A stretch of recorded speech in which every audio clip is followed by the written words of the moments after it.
Another episode of the PDT Sports Podcast. This is your host, Jacob Smith, sports editor at the Portsmouth Daily Times. Releasing this podcast on Saturday, June 26th, after my interview with former Portsmouth coach Curt Clifford, the newest member of the Ohio High School Football Coaches Association Hall of Fame, an interview that we recorded earlier this week inside Trojan Coliseum. During our interview, we discussed the importance of having a strong family support system behind a coach, some of Portsmouth's most memorable teams during his coaching tenure, what was the recipe to success for his program, the Portsmouth-Ironton game, and other Trojan rivalries, and much more. You can read our story on Coach Clifford's acceptance into the Coaches Hall of Fame by visiting www.portsmouth-dailytimes.com/sports or purchasing a Saturday, June 26th edition of the Daily Times. Be sure to give this podcast a like and a share if you enjoyed the episode. Let's get into the interview.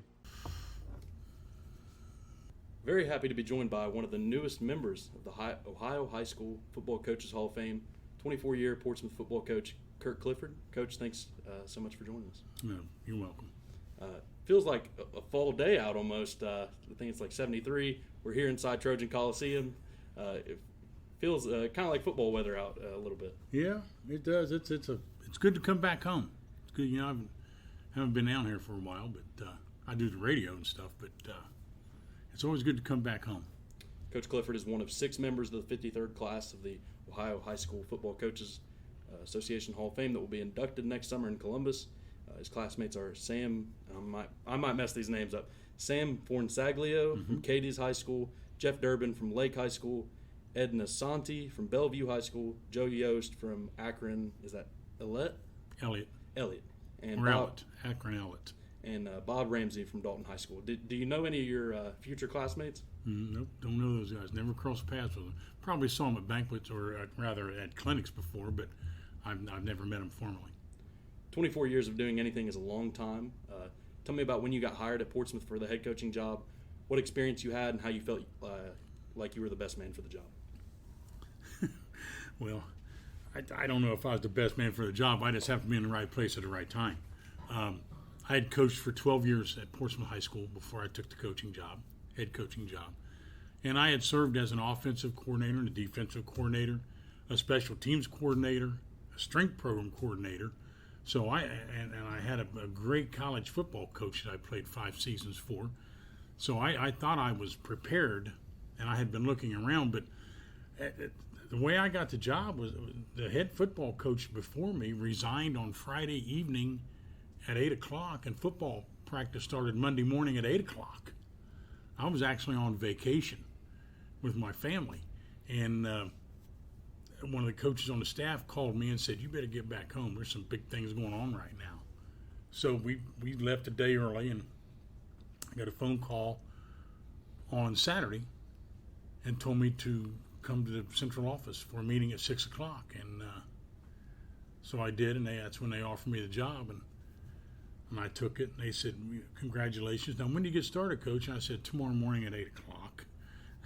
They didn't have any clue. But as a matter of fact, when I walked out to greet the kids that morning, it was, "Good morning, welcome to Portsmouth Trojan football. I'm your new head football coach." And they just were shocked.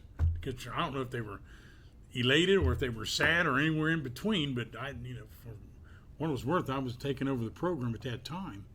And I said, "There's a few things we're going to change around."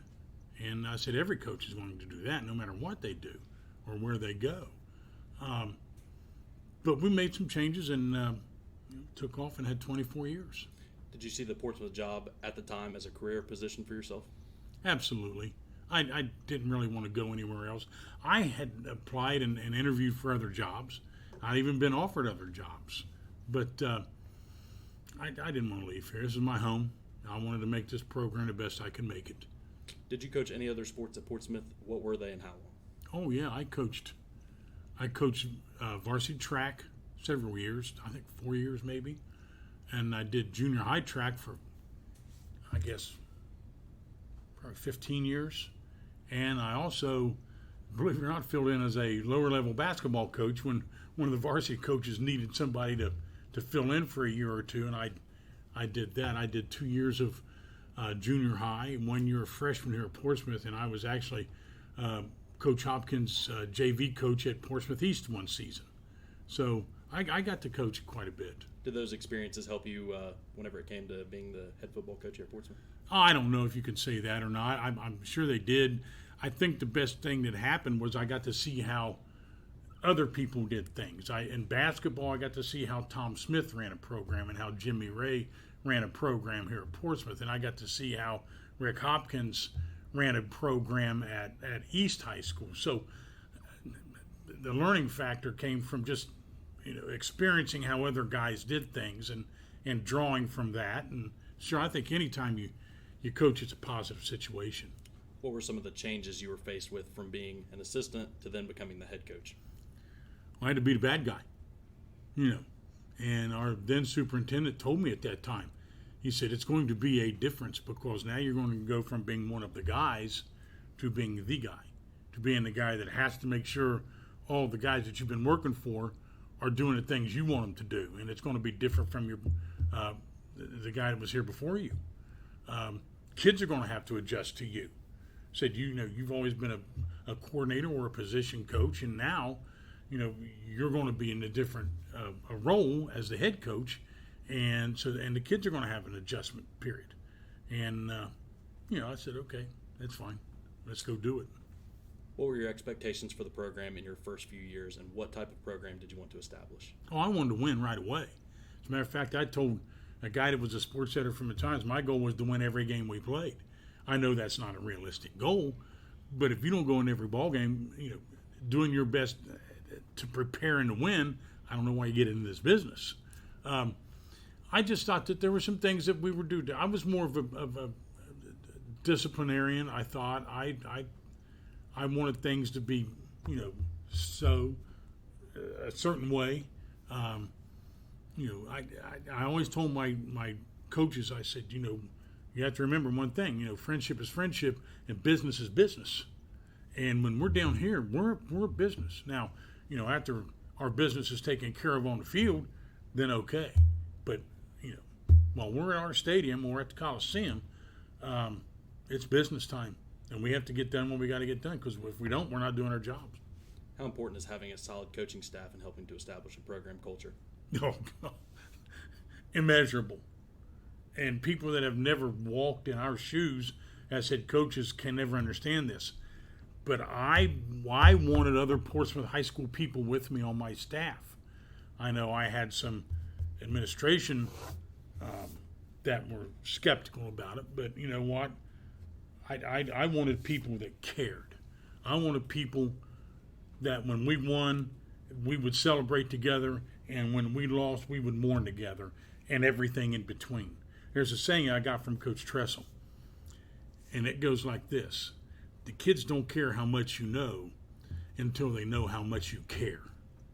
And I make that very, very upfront with everybody that I wanted on my staff. You got to care about these kids. You got to care about Portsmouth High School. I don't want you coming in here and using this as a stepping stone to a bigger or a better place. I had a solid group of coaches over the years that we stayed together, and we lived and breathed Portsmouth High School football. Did having one of the most successful basketball programs in the state help your program in the fall, or was that a challenge you dealt with? It was never a challenge for me as a head coach, because I got along with all the head coaches. At a time way back before your time, when Portsmouth was a big school, we had guys that played football, and then we had guys that played basketball, and then we had guys that played baseball, and sometimes they intermingle. But my senior year of high school, I think there were 2 guys on the team my senior year before I had to leave the program that played football. The other 10 were strictly basketball guys, and that's the way it. But as our school enrollment dwindled, it got to the point where we had to start sharing people. When I became the head football coach, I'm pretty sure we had 830 kids in our school, and we were the solid Division II. And when I left, I think we had less than 400. But the one thing that didn't change was the schedule. We were still playing the same schedule, comparable schedule, in 2012 as we did in 1989. The only problem was we had 400 less kids in our school. But we went from being in the OKAC when I took over, which was Portsmouth and Ironton from Ohio, and then it was Greenup, Ashland, Russell, and Boyd County from Kentucky. And it was vicious. I'm telling you, it was. You better strap it on every week. I've heard Coach Smith talk about coaching in that on the basketball side. So tell me about the football side coaching there. Oh, it's vicious, hard line, hardcore, very physical football. Even when the teams in the league weren't winning a lot of games, you still got your bell rung every time you walked on the field and played. Well, then unfortunately, we became an independent for a long period of time, and then we went into the SEOAL. And us and Ironton were two of the smaller schools in that league. And you had to line up and play in that every week, too. So, OKAC and SEOL were interchangeable. The physicality was there. The athletic ability was there. And, we're playing in a league now that everybody was bigger than us. And it was tough. Tell me about playing at Spartan Stadium, coaching at Spartan Stadium. I loved it. Loved Spartan Stadium. Outside of Bob Jordan, I probably spent more time down there than anybody. But Bob Jordan had his crew of Jack Shaw and Scott McElwain and Mike Martin was down there and there was a good group at work down there that took care of the facilities, not just there but all over the city in the recreation department. And then when Bob Jordan left, we kind of took it over, but it was just too much for us. And but to play there and to coach there's nothing like running out on that field, when you're coaching and there's 7,000 to 10,000 people in the bleachers, and we saw that several times with some great rivalries. But I love Spartan Stadium. I really did. But it was, I often told people there's a difference when you come down and buy a ticket and stay for 3 hours and go home. When you coach there, you're living there from mid-July until November. You're actually living in that facility. Sometimes up to Thanksgiving when we had our playoff runs. And when it was 98 degrees outside, it was 100 degrees inside. It felt like you were in an oven. And it was cold outside. Got cold in that locker room. We just didn't, it just kind of served its purpose as an everyday facility. It's nice to go back and play there. But as an everyday facility, it was a great honor to coach and play in that stadium. How about these beautiful new facilities that Coach Cobb and the players today are blessed with? Oh, man. It's the premier place to play football right now in Southern Ohio, in my opinion.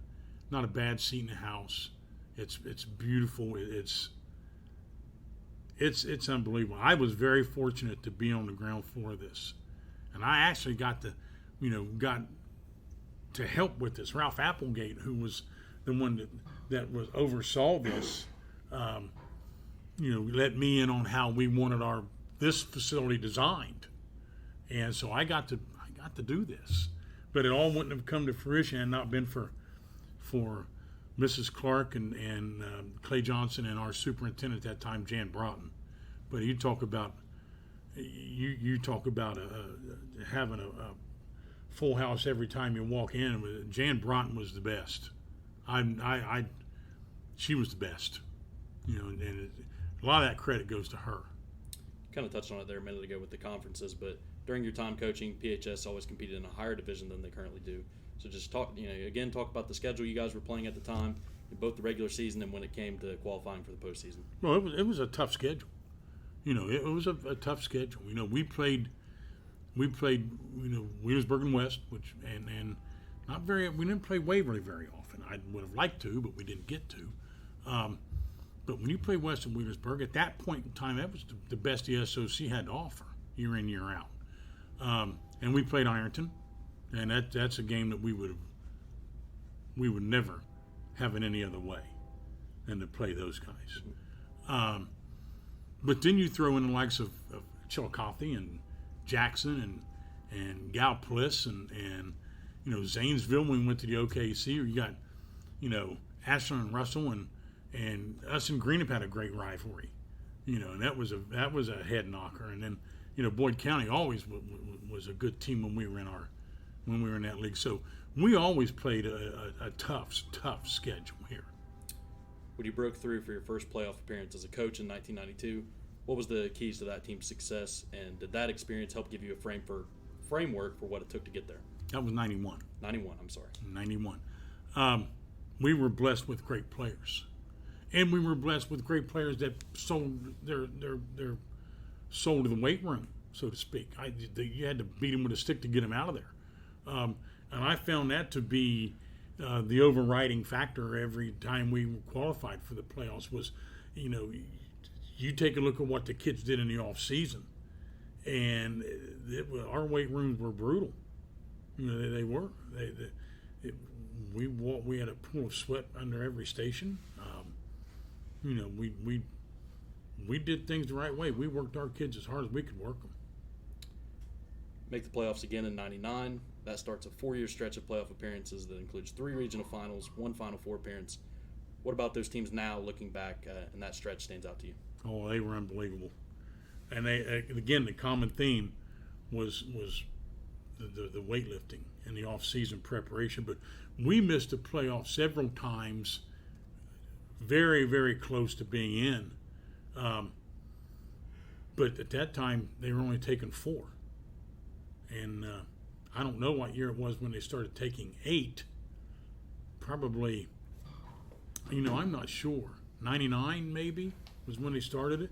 But, before that, we had great teams that had they taken 8 teams to the playoffs, we probably would have, I know we would have made it in 90, 91, and 92. We would have made it for sure. But close in 89, my first year at 6-4 with the schedule we played, I'm not so sure we wouldn't have made it in then. And I'm sure we would have made it in 97 and 98. We almost made it in when there was 8 when we were 4-6 a couple times. So had we had an 18 playoff every year I was a head coach, we'd have made it a lot of times. But it was tough sledding. I mean, playing the schedule we played week in and week out, and then go play a quality playoff team, that's tough. 2000 season, I think by my math, you guys outscored your opponents 416-66. Really? I believe so. Whoa. We took a picture in there a minute ago above or below the 2000 AP State Championship sign. It was a Final Four appearance. Just a dominant stretch in that season. Have you ever had more fun coaching than coaching that 2000 team? I had fun every year. I coached. Sometimes the teams were better, but that didn't keep me from enjoying what I did. It was a great run. I had great players. I had a great football staff. The staff I had was second to none. Those guys. They worked and worked and worked and worked, and it was just it was a labor of love for all of us. It was. We enjoyed it so much, and we didn't mind the time, but it was a great run, and we had a chance. We could have made it in that final. I don't like to say we should have made it because that takes away from the team that you played and the coaching staff and their players for winning that game. Yep. But I'm saying right now we could have easily won that game. I think we got beat 20-21. And I tell you what, I've never had a run of talent like we had. That's what I was going to ask you. From that time. What kind of talent did that team have? What were their strengths? They were football players. That's what they wanted to do. They wanted to be there. It wasn't I'm playing because my girlfriend wants me to, or I'm playing to get a letter jacket. I'm playing because I want to play football. And they didn't mind. They were out in the heat of the day in the cold. They didn't mind. We practiced in 2000, if I'm not mistaken, we practiced on Thanksgiving morning. We didn't have a choice. The kids didn't mind, but we had great support. We had people bringing us food all the time. I think everybody on our staff gained about 20 pounds, because we were eating every night after practice. Got people would bring us food all the time, but that level of talent was just surpassed. And that level went all the way up to about the 04 season. When we had quite a run from 99, from 97. We went 7-2 and missed it by a 1/10 of a point. We lost out to a team that came in 4th place that we'd played in a scrimmage game that we'd beaten so badly they walked off the field. And the coach said, "We're not playing anymore." He said, "You're killing my kids." And we lost it in In '98, we come in fifth or sixth place again. And they were a playoff team all the way, but we got being a non-conference team, we had to pick up people that we didn't necessarily really want to play, but we had to have games. So we played some games with people that weren't very good. But from '97 to '05 to '04 season, we were pretty solid. We in the 2000 season, the total from the playoffs, we outscored people 609 to 127. Pretty solid. We were good. We had everything we needed. Another one of those regional final teams in the 2001 season. I believe you played at Ironton twice in that 2001 season. You lost a 1-point game in the regular season, but then in the playoffs, you guys traveled to the tank and win 35-27. Was that a seminal moment for that team, given the nature of the Portsmouth-Ironton rivalry? They beat us 16-15 and scored on a punt return and a kickoff return. Wow. And when I went out to shake hands with Bob Lutz and Mike Burcham, whom I have undying respect for, I said, we'll see you guys again later on. And they both just kind of smiled and said, we know. And the way that happened was we had to go back there and play again. OHSAA said they couldn't find a venue that would hold a crowd. And so they said, we're just going to flip a coin. So it should have been a neutral site, but you guys had it was supposed to be. Everybody else played a neutral site, but we agreed. I agreed, and so did our principal. Came to me and told me, and Bob was okay with it. Whoever won the coin toss, we were going to travel 30 miles instead of being stuck traveling somewhere else. So they won the coin toss, and so we had to go back to Ironton, and we jumped on them big. I think we jumped on them 27-7 or something like that.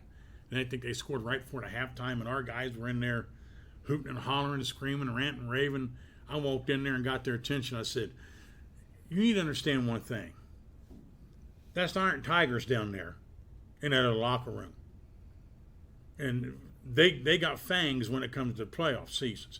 So if you think you're going to be in for a cakewalk in this second half, you're badly mistaken.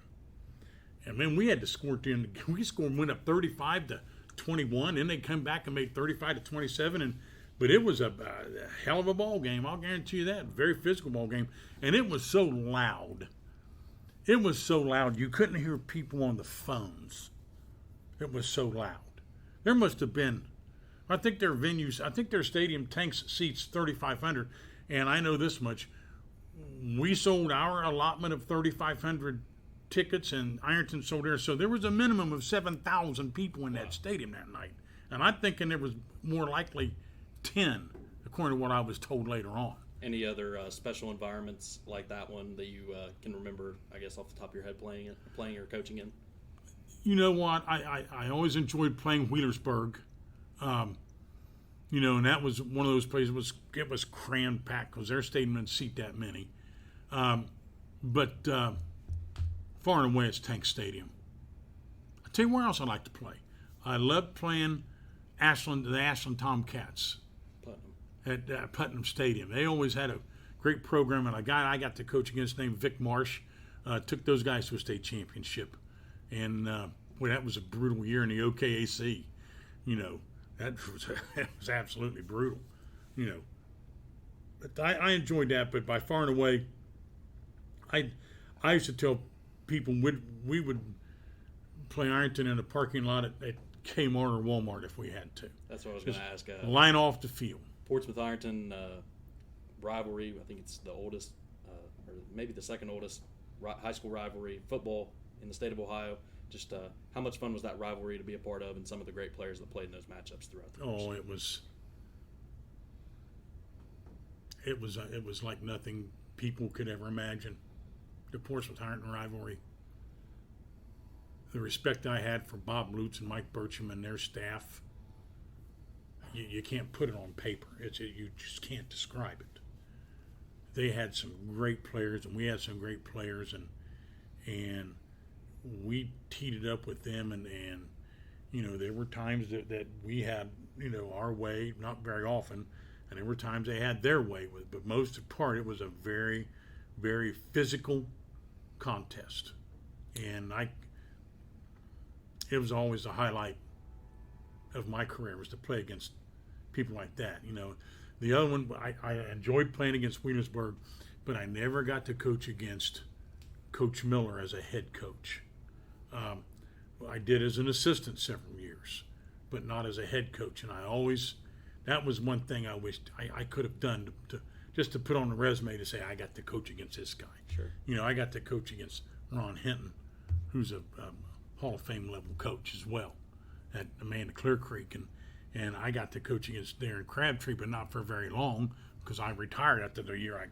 We scrimmaged against him, but we only played him once.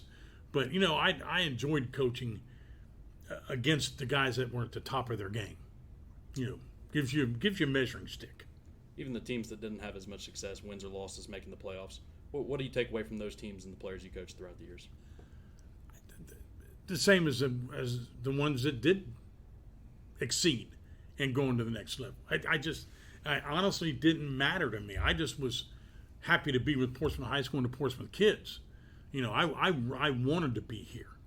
I didn't use it. I saw, before I got the job, and I looked this up the other day, from 1960 to the 1989 season, there were 10 head football coaches at Portsmouth High School.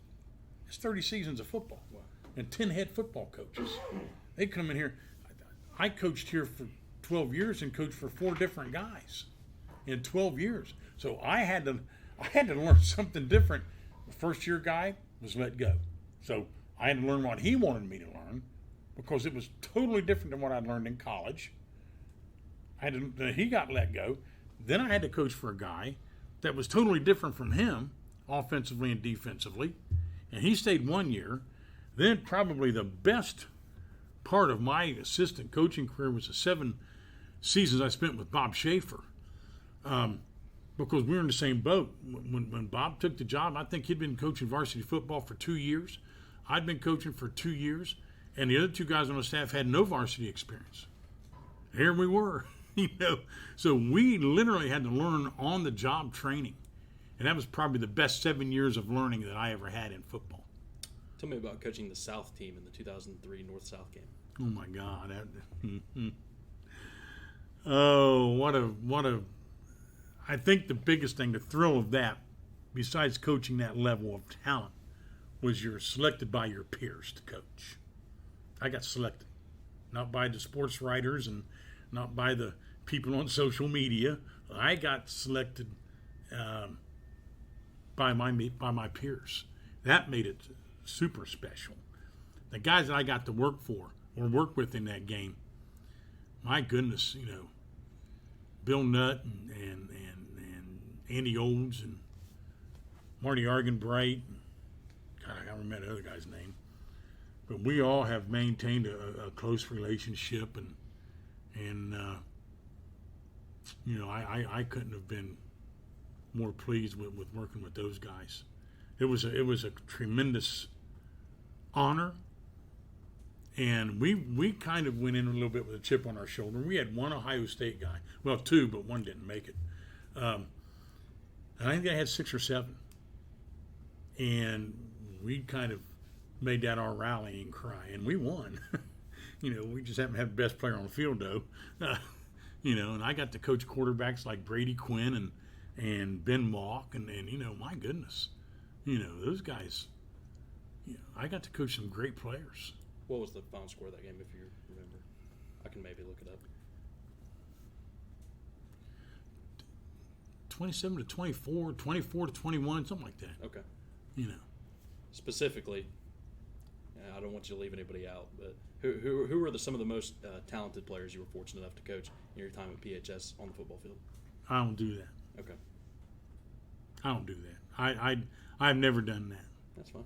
I walked down out of the bleachers one night, and I saw a guy that I played with that was a great player named John Reed.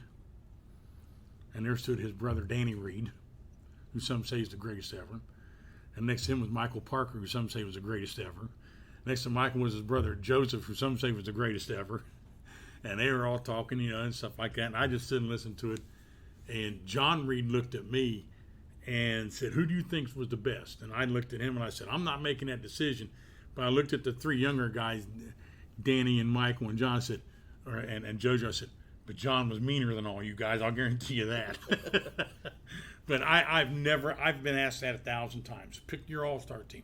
Who is the best at this? Who is the best at that? I won't do that. I just don't. Yeah, I don't want to have to make you pick and choose.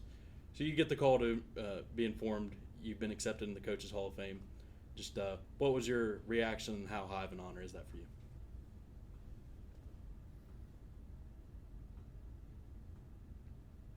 I couldn't believe it. I got a phone call from my good friend Matt Bartley, who's in the association and coaches at Xenia. And he called me on the phone, and I saw his number come up. And the first thing I thought of was, oh, man, we've lost another one. You know. And as far as somebody in the coaching fraternity. Started our coaching fraternity. So I answered the phone and said, "Hey, Matt." He said, "Hey, I wanted to call you and let you know." And I thought, oh, God, here it comes. And he said,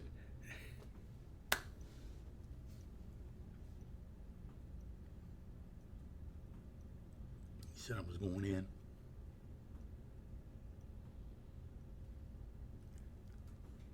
I couldn't speak. I cried. I thought back to my daughter who passed. She passed away in 2011. I thought about my mom, who was my biggest fan. I thought about my college football coach who just passed recently, Coach Bill Ramsire, who probably, well, there's no problems about it. He was a major influence in my life when it comes to football and off the field as well. He was a giant among men. He walks with kings. But when I lost Courtney, you know, my world just kind of shattered for a while. I was empty for a long time. Still am. I came very close to resigning after the 2007 season. And I told Mom when I was giving her a ride home from our banquet, I told Mom, I think I'm going to hang it up, Mom. I think I'm done coaching. And I got slapped in the chest. And she said, "You're not quitting." She said, "There's too many boys at that high school that need you, that need the way you do things, that are going to be lost if they don't have you. So you're not going to retire. You're not giving it up." I said, "Yes, ma'am." You know, I thought about my wife and all the time she had to spend by herself raising our children. I thought about my Caitlin and Tyler, my kids, how much they had to do without their dad being around. How important is building those relationships, you know, aside from the X's and O's on the field, how important is building those relationships over the years like you did? You can't put a price on it. But now we've had Aaron Duncan and Bruce Kolb that have been head coaches since then. I coached both of those guys. I saw Bruce Kolb through the toughest time in his life. And I see the man he become. I see the man that Aaron's become. And I see that I look now and we've got Portsmouth Trojans coaching Portsmouth Trojans again. That does my heart good. I know now I can walk in this locker room and I'm welcome. And I see the kids, you know, and I walk in there and say, "Who's that guy? And who's that guy? And where's so-and-so? He played a hell of a game." And because I don't know these kids anymore, you know. And I'm just some old guy they see walking around. I'm just an old guy who's that old guy limping around in here? Don't pay attention to me, guys. But I get to share this now with these guys. And I get to be their biggest critic if I want to. Because I look at them as still being my kids. Sure. You know, they're all my kids. you know, and you know, I love my time. I wouldn't trade it for any other.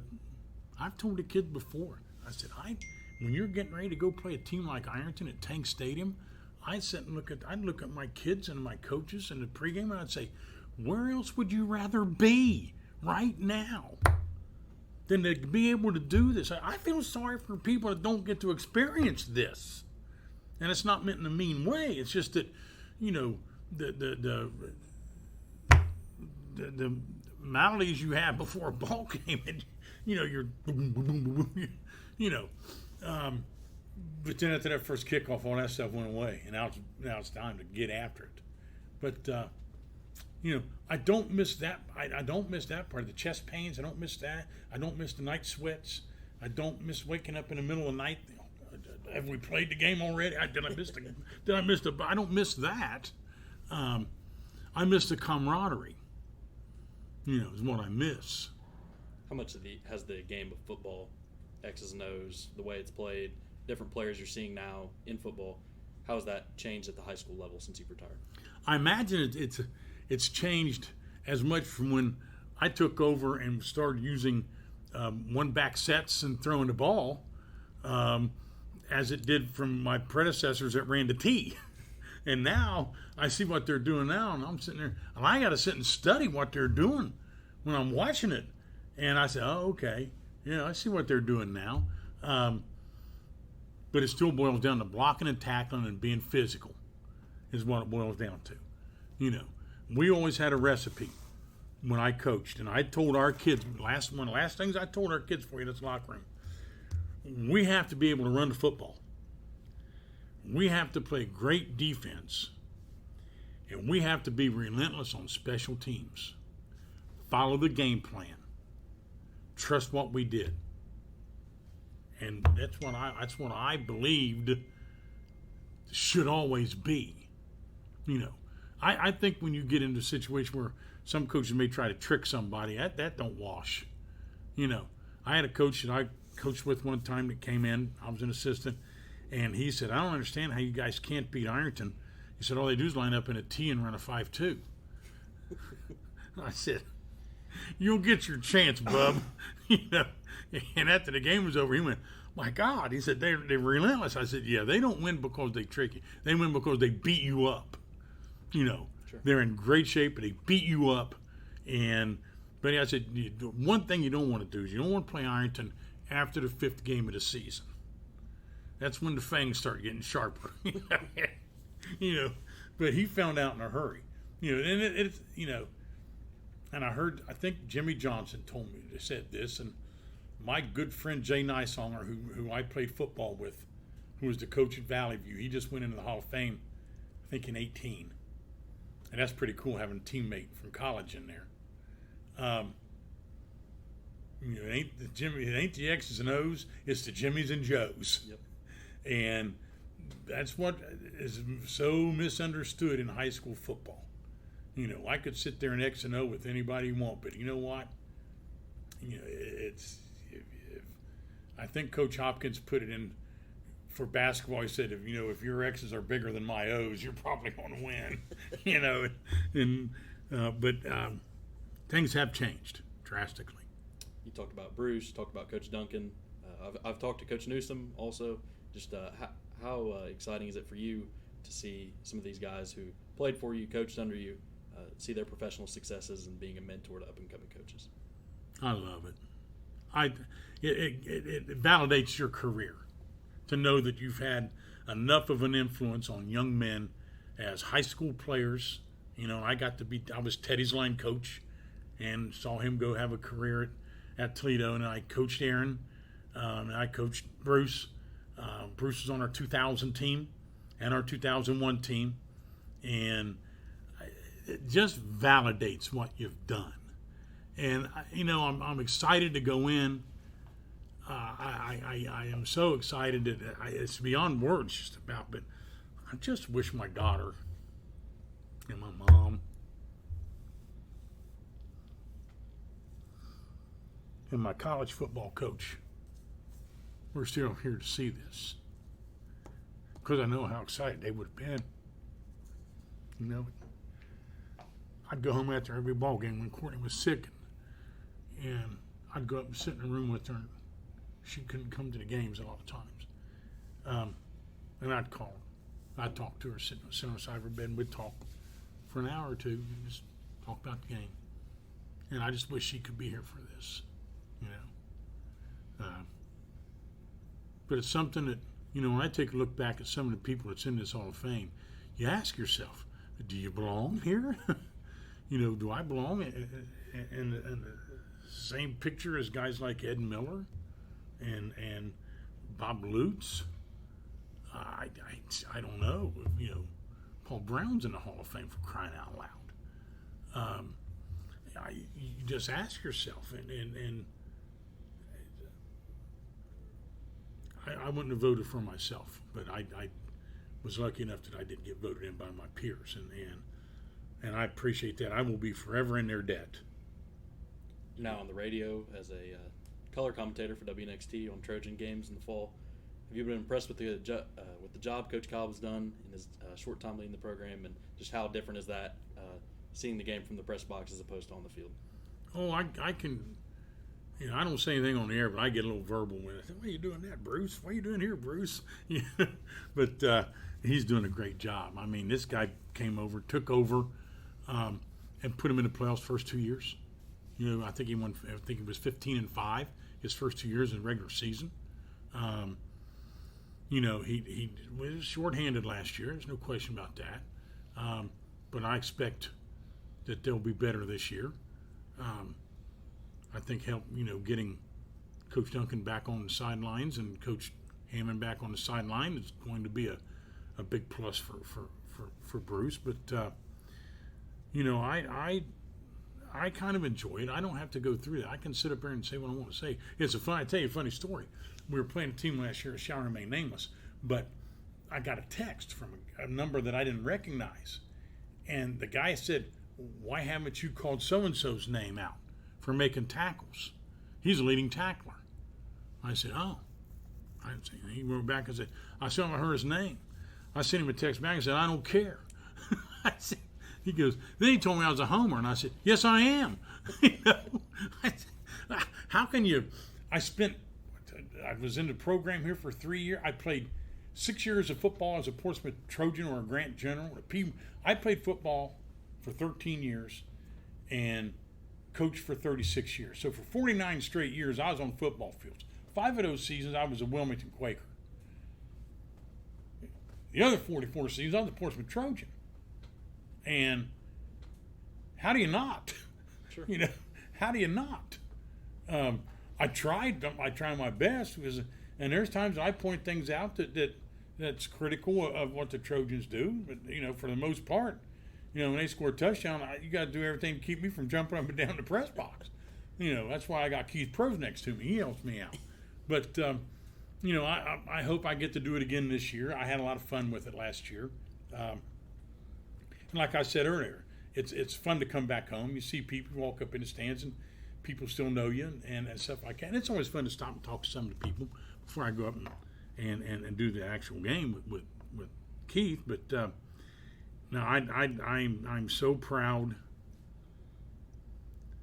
of what the guys that I've coached and worked with have become. I really have.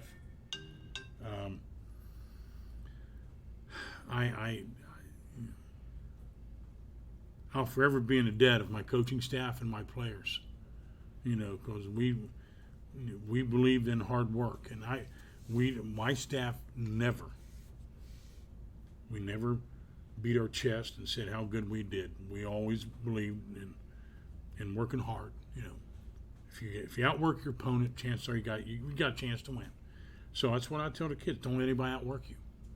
If we've got 15-40s at the practice, when you get to number 10, maybe the other team split at 10, and maybe you need to do the other 5 to get the edge. And but we always prided ourselves on never being outworked, never. And that held true even on the down years. You know, the last game we played, we were not very good, and we got hammered by Chillicothe, but we still had game plans, and we still gave out scouting reports, and we still had film sessions. We did everything as if we were 8-1 instead of 1-8. We did everything the same way. We didn't know any other way. We, honest to God, didn't know any other way to do it, except we're not going to be the sharpest knife in the drawer, but nobody's going to outwork us. And that was kind of our credo through the years. Outwork your opponent. Coach, anything else you want to add? It's been a great interview. I really appreciate your time joining me today. Well, thank you for doing this. But just remember, don't misquote me in the paper.